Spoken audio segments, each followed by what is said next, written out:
Hello, Ron Briggs, Blackmore, Vale Honey, and welcome back to the channel. So in this episode, it's only going to be a short one, but I'm going to show you how you could potentially save yourself quite a bit of money and you could become other beekeepers' best friends by having one of these. So how many times have you accidentally killed a queen, or you've missed a swarm, or you've gone into your bees and decided that they are hopelessly queenless, or they need a new queen, or they're spicy and you need to requeen them, and you've not got a queen available? And also then, how many times have you been into your really good hive that's decided it wants to swarm, you've correctly done a split, but you've had to knock down all those other queen cells and basically destroy them? And how many good queens are then going to waste? So that's what this episode's all about. This is an incubator. So all it is, it's a nice simple little way that if you do get in that situation where you've got your bees have decided to swarm, they're a really nice colony, you can harvest all the queen cells, keep them either for your own use or potentially for use of other beekeepers if they need it. And if all you and all your mates and other beekeepers, if we all do the same thing, we should be able to put some good queens out there. So likewise then, if you've got some nice virgin queens available, you can do some simple little splits and save yourself some money because you've not got to buy new colonies. So it's really, really simple. Let me show you how it works. Now, you can pay a lot of money for incubators, but you don't need to. This is a chicken one. So this one, I think it was about £35 on Amazon. It's an Okobi.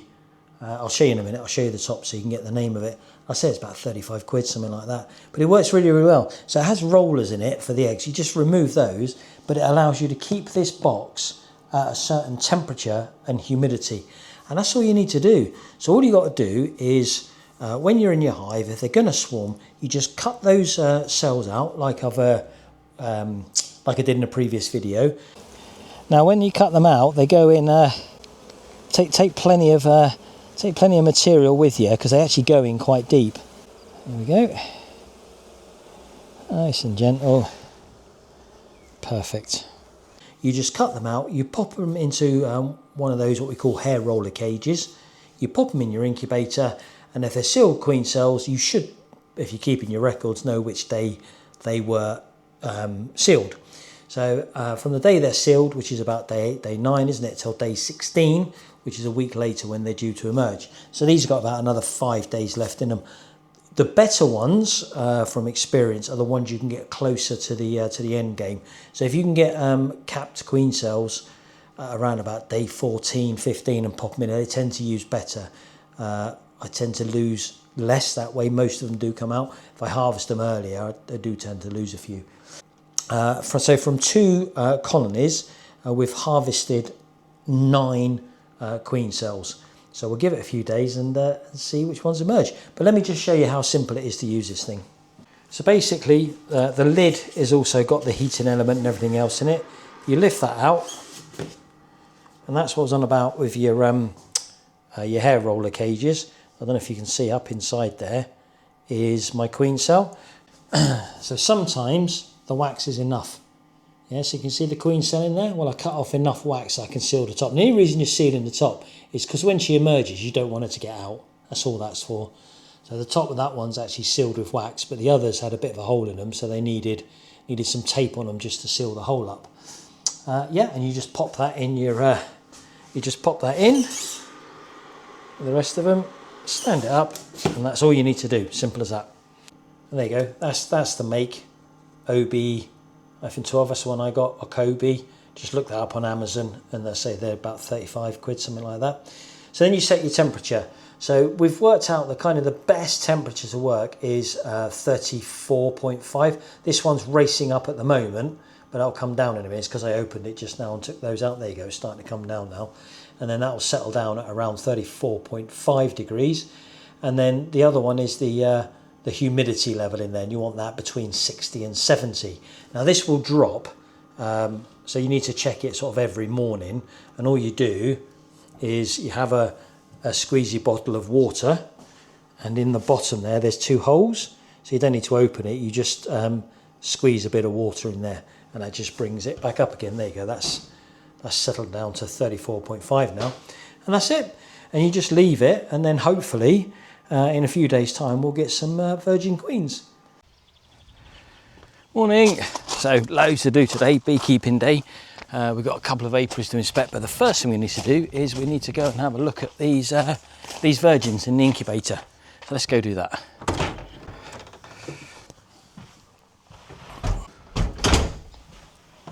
Right, here we are then. So today is the day. Let's have a look. So we've been coming up twice a day, just checking the humidity and squirting in the water if we needed to. But today is the day that they're due to emerge. So now what we need to do, we need to be checking more often throughout the day. And it's not just a case of looking in, although that sometimes tells you, because sometimes they'll come out and then they'll crawl back up and hang around inside where the cell was, and you might not see them. And ideally, we don't want to leave them in there now once they've emerged, because they'll quickly dry out. They need some water, and they need to be fed. So I'm going to turn this off. I don't normally, it's only if the temperature drops below 33, the alarm will go off, and that'll be annoying. So we'll just turn this off for the moment, and we'll just have a look through, see what we've got going on. So that one I can see, that one's not emerged yet. Sometimes it's really difficult. Sometimes you have to open the end of the cap up as well, just to have a little look. No, that's all right. But I think that one might be a dud. But this one, nope, that should be all right. That's working still. Nope. Oh, yep, there's one. Is she alive in there? I'll have a look in a minute. No.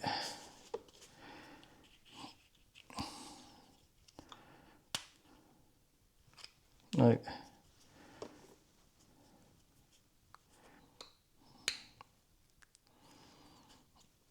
No. Okay. So I'm going to put you girls back on again. And once we have a look at this one.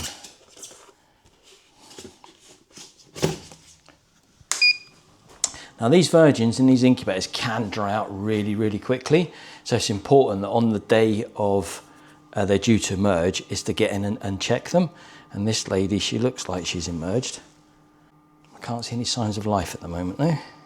If I'd have seen signs of life, I would literally just squirt with water and feed. But I need to check first of all that she is alive.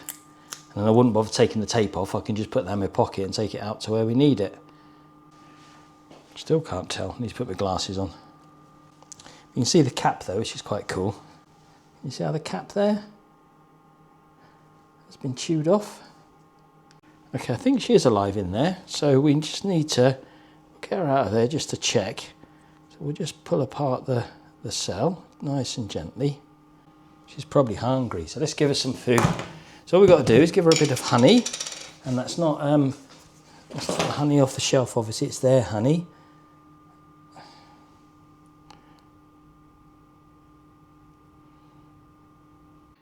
Right, so all we've done, we've put her in this cage, back into a roller cage. We've squirted with some water. We've just squirted the cage, and we've mixed up a bit of honey with a bit of water, and we've just smeared it on the outside of the cage there. And then all we do is put that in a cool, dark place. That's going to go in the back of the garage. It should be all right in there for a day or so, and we'll just make sure that we spray her twice a day with water. Okay, so this is out the incubator, another little one out today, and we're just giving her a little feed. I quite like doing this. You don't have to, you can just smear it on the side of the cage. But I do like, and this is just watered down honey, but it is their honey. How cool is that? Welcome to the world, young lady.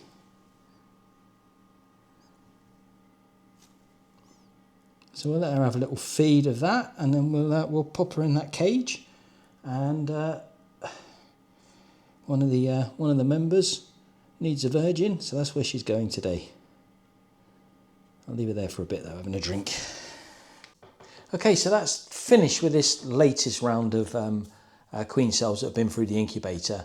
But it's just easy, isn't it? So let me show you the results. We had 9 viable queen cells in there. So we had 3 queens didn't make it. There's 2 of them there. And I think there's a reason for 2 of them. So if you remember when I told you that the day that they're due to emerge, you need to check them quite regular. Well, I went out on Friday night, and Saturday morning is when I found 2 of those dead. And I think what's happened is they've emerged sort of maybe into the evening, and then they've been all night then in there with no water or nothing to eat. And I think that's probably just a bit too long for them once they emerge. So the lesson I've taken from that is that, because that was the only evening that I didn't come up and check. So the lesson I've taken from that is they do need checking regular. And the other one, she came out, she just looked a bit unwell. So it may have been partly that same reason, unsure. But we did get 4 viable queens out of there, and all 4 of those, well, one of them I've kept. She's now in a nuke. But the other 3, I gave those away to other beekeepers. So that's doing 2 things I said in it. It's they're extremely grateful because they've got a virgin queen when they needed it. It short-circuited their problem by a couple of weeks, well, 16, 17 days. So they're happy. But from my point of view, 2 of them are actually very local, within 3 miles. So they're going to be hopefully putting out some good drones, which is what it's all about, isn't it? So, and then we had 2 that were duds. So out of the 9, 4 emerged, 3 were dead, although I think some of those should have been all right, and 2 were duds. So that just goes to show, doesn't it? So, which is why when we're doing our splits and we're leaving a queen cell, it's why it's important to make sure that it is charged, because out of 9, 2 of them, which is over 20%, were duds. So if you wait until they're capped, you could be leaving 1 queen cell behind, which is actually a dud, which is why it's preferable to go for a charged queen cell. So there we are. So quite pleased with that, as when we do our inspections this week, if we come across any of our good queens, if they've thrown up queen cells for any reason, we'll just keep repeating that process. Yep, so there we are then, a chicken incubator for raising your virgin queens. Makes you popular amongst your friends and potentially saves you a bit of money as well. So we will end the video there. As always, I hope you got something from it. I hope you're enjoying these videos, and we'll see you on the next one. Goodbye.